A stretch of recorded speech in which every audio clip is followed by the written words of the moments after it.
Fiete and Professor Matt Wilson. They're both colleagues in the Department of Brain and Cognitive Sciences. They're going to share some research on hippocampal function in the brain and how it relates to and can potentially guide new AI algorithms. So I think, Matt, you're going Great, first. thanks, Jim. So yeah, Ela and I are going to talk about both experimental and computational work that hopefully provide some insights into principles of biological intelligence that can both inform and be informed by artificial intelligence. So again, the sort of the grand scheme of things.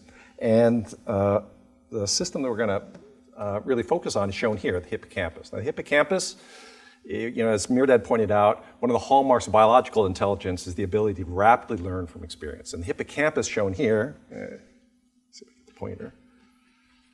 Shown here, this is a rat brain, but in the human, you see the hippocampus there as well. It's a evolutionarily conserved structure that's really critical for the formation of memory of experience. But it's also involved in forming memories of space, and is critically involved in spatial navigation. And the parallels between the two, episodic or experiential memory and spatial memory, is something that was explored by John O'Keefe early in the 1970s, where he made a discovery that led to the Nobel Prize in 2014, and that is by recording from individual neurons in the hippocampus. He discovered that these cells had spatial receptive fields, an animal moving around in space. Cells would fire in different locations, creating what he described as a cognitive map. And that is, as Leslie pointed out, if you sort of embed priors into your models, that can actually advance learning. And it appeared that rats, as well as humans, were able to form these spatial priors and then use them for learning and navigation. And this is a little movie just illustrating the phenomenon that O'Keefe had discovered. And you see here, this is a track, a little rat shown in green. What we're seeing here, there are neurons that we're recording from using multiple electrodes. And these cells will fire as the animal moves along the track here. And you'll hear this, nice well thing to do, you hear this kind of discharge, this kind of pop, pop, pop, pop, pop, pop, pop, pop, pop, as the animal moves through. And different cells will fire in different locations. But there's another way in which we can illustrate this property. So what we'll see here is, if we actually use an approach, instead of showing you the activity, we'll simply decode the activity and ask the question, given ongoing neural activity, what would the location of the animal be in order to produce that pattern? Well, we would see a little triangle here if we use this Bayesian decoding algorithm. The neural activity would track the position of the animal. As it moved, this is the place code. Hippocampal code tracks the animal's location in space. But something interesting happens when the animal stops. And as the code seems to go away, it no longer reflects the animal's current location, but instead will jump to remote locations on the maze.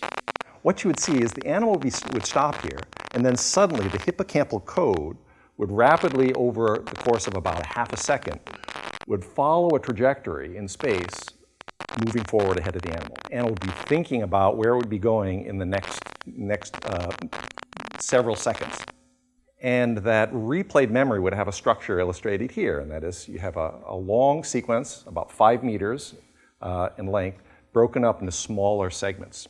So that memory of experience broken up into small segments, re-expressed in the form of these time-compressed trajectories. And the idea that these trajectories reflected a future location that the animal might go to suggested perhaps they're involved in planning, animal thinking about where it's going to go. And indeed, if you look at this activity in the context of a task, the animal's now in an open arena. There are many locations it can go, many places it can think about, but these replayed trajectories seem to converge on a target goal location. If it needs to get to a goal, it thinks about where the goal should be. There's another form, though, of replay, and this form of replay also takes the form of trajectories, but these replay events can move backward in time, and that is as though you were rewinding an event rather than playing it forward. And these reverse replayed events are interesting because they, in principle, could solve a problem in reinforcement learning known as the temporal credit assignment problem. This is what you encounter in like trial and error learning.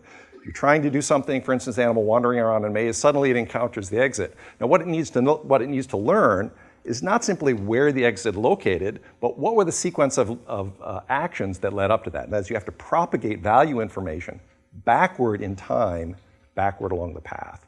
And in principle, pairing this reverse replayed event with a reward signal like dopamine could solve that. And indeed, experimentally, if you record in the reward areas, the ventral tegmental area that provides dopamine, what you see is that these replay events, both forward and reverse, are paired with reward signaling. So when the animal thinks about going to the goal, the reward signal internally is reactivated. So together you think, okay, replay, it's involved in planning, maybe it's involved in reinforcement learning. It's related to reward. But this reactivation occurs in a different context, and that is during sleep. So we'll take the animal off the maze, no longer performing a task. It's sitting here in a quiet little chamber, sleeping. And during sleep, you see the same kinds of events. Forward replay, reverse replay. And we know that these replay events actually do contribute to learning. If you disrupt the events, either in quiet wakefulness or sleep, it impairs learning. If you enhance them, there are a variety of methods for doing that, you can improve learning. So quiet wakefulness, sleep, replay involved in learning. But there's an interesting property to the replay during sleep, and that is it is not paired with reward signaling. In fact, the dopamine reward system is explicitly suppressed. Now that doesn't mean that reward learning doesn't work during sleep, because if you go in and activate the reward system during sleep, you can get animals to learn things that they never experienced during wakefulness. You can implant reinforced memories during sleep. So this says reward learning can work during sleep, but we're not going to do it. Well, what kind of learning might go on that doesn't involve reward? Well, it turns out the hippocampus is involved in this form of learning, which was explored by Edward Tolman back in the 1940s. And what Tolman observed was animals simply allowed to explore environments learned something that later, if they were asked to perform a task, led to improved performance. What was it that they were learning? He termed that kind of learning latent learning, learning without reward through experience. And what they learned, he suggested, in this case, was the formation of a cognitive map, which you might recall is what O'Keefe argued he had discovered by recording place cells in the early 1970s. So we asked, what would a cognitive map look like if it was formed just through experience? And so using calcium imaging approaches, putting a little camera on a rat's head, allowing it to explore simple mazes like the little T maze here, and then using an approach known as manifold learning to take a high dimensional, the activity of many neurons, and then map them down into an easily visualizable space, in this case a two-dimensional space. And if we do that, as an animal explores a number of environments, so here you can see an animal exploring a T maze, a square maze, an H-shaped maze. What you see is this internal, the mental representation. This is formed not with any knowledge of the space, it's just by performing this manifold dimensional reduction of the neural activity. You see that the mental map comes to conform or share similarity with the physical map. But this is something that develops with experience. And that is over multiple sessions, you see the similarity increase. So the similarity starts off poor, and then you see that the mental map comes to reflect the physical map. But interestingly, this change in this internal cognitive map is sleep dependent. And that is that if the animal doesn't get to sleep, there's no change in the map. So something that it's thinking about or dreaming about during sleep is leading to a change in the map that makes it reflect the physical space. What is it about the neural activity that's actually changing?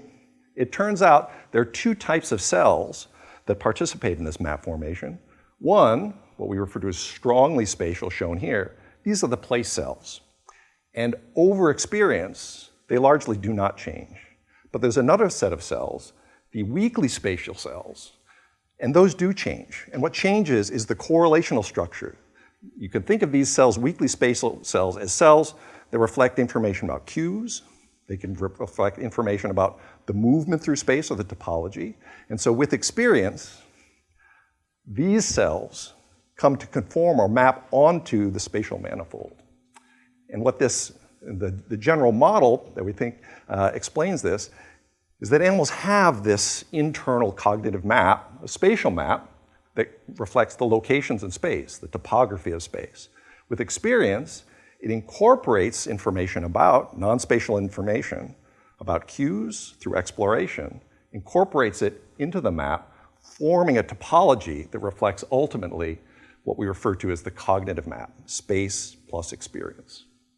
And then in general, if we take like a powerful unsupervised learning algorithm like mu0 developed by DeepMind, which is capable of learning things through experience, we can see that there are these sort of functional homologies, the need for representational learning, which we see in the development of the cognitive map, the use of prediction and future action and reward estimation, as well as kind of offline search and simulation in the search of novel states or solutions. So with that, I'll turn it over to Ela. Thanks, Matt. All right, well, welcome those of you from out of town to beautiful Boston today. So I'm going to tell you a little bit, so I'm a computational neuroscientist, a theorist, background in physics and math, and what I try to understand is some of these aspects that Leslie and Josh and Jim have mentioned, which is how it is that the brain performs very data efficient, on-the-fly learning and inference. And so this is sort of using some of the elements that Matt has introduced. So the hippocampal system, Matt was not boastful enough, I assume, I think about the hippocampal system. I like to say it's at the very top of all the sensory hierarchies in the brain, and then it drives in turn downstream outputs that ultimately lead to actions in the world. So the first statement is, first of all, hippocampus is structuring our understanding of the world. It is the seat of episodic memory. It is also the seat of spatial learning and memory. And an interesting observation is that as we move through the world, we sample it continuously, right? We just experience a time series as we go through the world. We see things, we experience things, and so on. So it may be that you take the circuit through some space, experiencing and observing various things. And as we've already seen, the hippocampus has representations of the things that you've seen. It tries to organize them in some way. With slow learning, as Matt showed you, you can get low-dimensional representations within the hippocampus. As an animal gets to learn a single environment over lots of experience, it gains this sort of like low-dimensional structure. But the point is that initially, hippocampal representations are extremely high-dimensional. So you're taking these objects and observations and you're embedding them somewhere in this very, very high-dimensional representational space. And the question, okay, and so that's just an observation, very high-dimensional space. This is the circuit. This might be the connectivity. The hippocampus tends to represent things as a time series. What led to what led to what. So it's kind of just representing these sequences. But we have these additional abilities. Memory is not simply memory, but it's the ability to make inferences. Like, for example, now that I'm over here, what is the direction in which I should go in order to land up over here, right? Back to the first place that I went, right? So I have this sort of spatial understanding of the structure. I don't just represent things in the world as a sequence. I understand how they relate to one another and the structure. So the question is, if in this high-dimensional space, the structure is not organized, it doesn't reflect this low-dimensional structuring of Euclidean space, then it's not clear how to build the inference. If I were to take a step in this direction, where would I land up in the high-dimensional space? It's not clear at all. So what we are discovering about the brain and about how the brain solves these problems is that the brain contains, it actually takes the world and it forces it into, it's kind of like pushing, it's like pushing square pegs into, square pegs into round holes all the time. So that's what is also called inductive biases. And it turns out that the brain has this real bias towards factorizing the world into simple low-dimensional representations. And I want to show you one example of such a low-dimensional representation. So in all the experimental paradigms that I'm going to show you over here, the situation is the following, which is the animal's running around in a two-dimensional box, totally doing whatever it wants to do. It runs around, eats Cheerios, stops, looks around, scratches itself, rears up on the walls. Very, very rich high-dimensional behaviors. All right, so this is not the case of it, exploring some very low-dimensional thing in a low-dimensional way. But nevertheless, if you look at this one circuit that feeds into the hippocampal system, the thalamic circuit, what you find is that the circuit of thousands of neurons, about 2,000 neurons, the states across all of those behaviors localized to just this 1D ring or manifold. And in fact, we can parameterize along this manifold and then color the states in the manifold according to this parameterization by fitting this low-dimensional spline to it. And we can then completely in an unsupervised way decode states along this manifold and then generate a curve of state versus time. And it turns out that when you look at state versus time here, that's in blue, but then you look in black, and black is actually the physical direction, compass direction, in which the animal was facing during the times that it's running around. And so in other words, this set of internal states is representing a compass estimate of which way the animal is facing, and it updates even in Q-poor and dark environments. In other words, it's really an internal construct where it's kind of inferring where it is based on its movements. All right, so this is an internal compass. Here is, a video of what this looks like. Actually, the same system during sleep. This is during REM sleep. And it turns out that the states of this 2,000 neuron circuit, again, localized to this one-dimensional ring and nothing else. So even in sleep, these states are just organized on this simple one-dimensional manifold. And it turns out that this one-dimensional set of states is the same as the blue states down here, which are the waking states. All right, so the brain really wants to factorize representations about the world into this one-dimensional variable. There's a second low-dimensional variable representation that the brain has, and this is these very striking cells, the grid cells, which were discovered in 2005 and got the Nobel Prize in 2014. And these grid cells are cells. This is the response of a single neuron as a function of the trajectory of this animal as it's exploring the box and doing its thing and scratching itself and all of those things. And you can see that this single cell is firing in a tremendously remarkable pattern. It's doing this periodic firing. It's firing at these spatial locations which are on the vertices of a regular triangular lattice. It turns out that when we do the same kind of, if you do the same kind of manifold analysis of the states of these grid cell circuits, they lie, again, thousands of neurons, in fact, 10,000 neurons, that are then representing space as a set of two-dimensional states. But because of the periodic representation, these two-dimensional states are locally Euclidean, but then globally a torus. All right, so I just want to then tell you how these biological discoveries, this discovery that the brain is sort of taking all of this rich data, movement, and experiencing the world, seeing sensory inputs, and reducing them to these abstract things like, I know where I am in this two-dimensional space because the cell is indicating that you know where you are as you move around in this two-dimensional space. What is the utility of these kinds of codes? What are they used for? So it turns out that these kinds of codes provide a way to structure the world. So these grid cell representations are invariant across waking and sleep, just like those compass head direction cell representations are invariant across waking and sleep. So they provide a scaffold, so to speak, with which we interpret the world. So we take all our observations about the world and we kind of hook them onto these internal states. So as we move around the world, these internal states are updating based on your movement. They're activating, a certain pattern of states as the animal moves around, and then it takes sensory data and experiences and hooks them onto those. So this is like a clothesline kind of analogy that I would make. So you've got a clothesline, which is your internal structure, your scaffolded states of grid cells, of these head direction cells, and you're taking your experiences and just clipping them on to the structured scaffold. So now once you've done that, now these aren't sort of like randomly scattered in this high dimensional space. You're actually inducing some spatial relationship to these observations, and it allows you to do this zero-shot inference which means zero-shot, which means you can take all of these observations and having never traversed this route before, you can then predict what, if you had traversed that route, what you're going to see at that point. Okay, so this is a way of inducing structure into the high dimensionals, in these high dimensional spaces that are used not just for spatial representation, but also memory.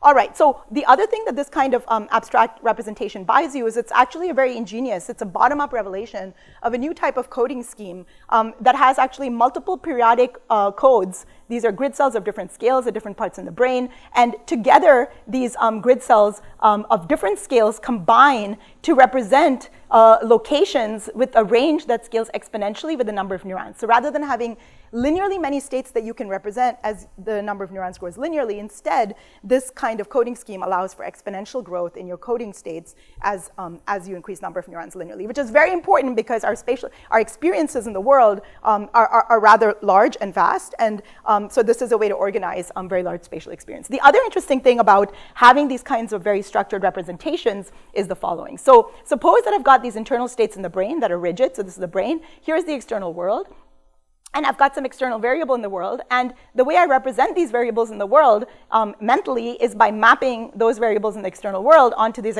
internal states over here. Okay, so I could visit each one of those states and like exhaustively then build this one-to-one correspondence, but that's very slow and very inefficient, and that's why deep neural networks take so long to train and learn. On the other hand, this scheme that I just showed you, these grid cells and head direction cells, these internal representations, can take a velocity input, like a movement input, and update states internally, right? So now if you have an external variable and you move through that world in this external variable space, and we've at the same time got a way to move on this internal manifold.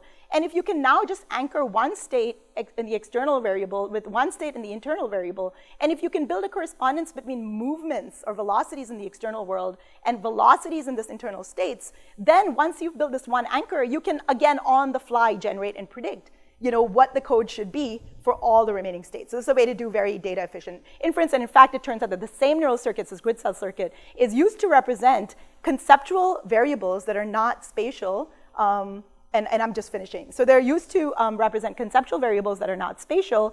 This is a monkey free viewing an image, and these same grid cells seem to be active in a grid-like pattern as a function of the eye where the gaze is falling on this visual image, rather than as a function of animal position as it moves around the world. So in other words, just like I mentioned in the previous slide, the brain is repurposing the same low-dimensional network and representations to now represent something very different, which is gaze position in an image as you're freely viewing. Similarly here, there's a cartoon image, and humans are moving a joystick, and as they move the joystick north, south, east, west, then the neck or the legs of this cartoon bird stretch. And it turns out that the fMRI signatures, neural signatures of representation of where you are in this conceptual cartoon bird space seem to also reflect the same kinds of modulations as they do when an animal is traversing the physical world. So okay, so that's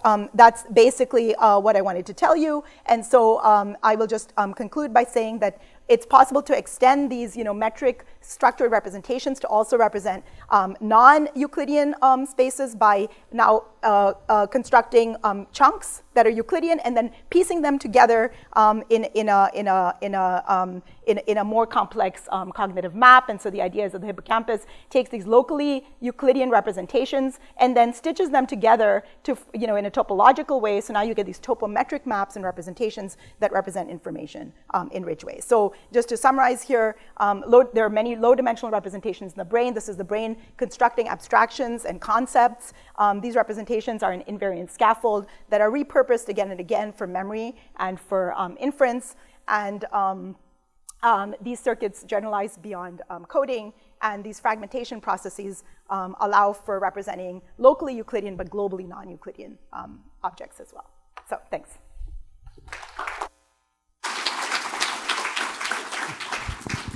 Okay, thank you, Ela, Matt. I want to just make a connection here to notice these structured representations that they're talking about that they can see in the brain. This is a theme that you're seeing in many of the talks and will be echoed again later. So this is like what's actually happening at the neural hardware to build these structures that gives us these extra inductive powers that we're not able to have without those kind of structures. So I just want to call it out when you hear the words world model or structured representation, this is what we're referring to. And this is a beautiful example of that in this navigation situation. So thank you guys both.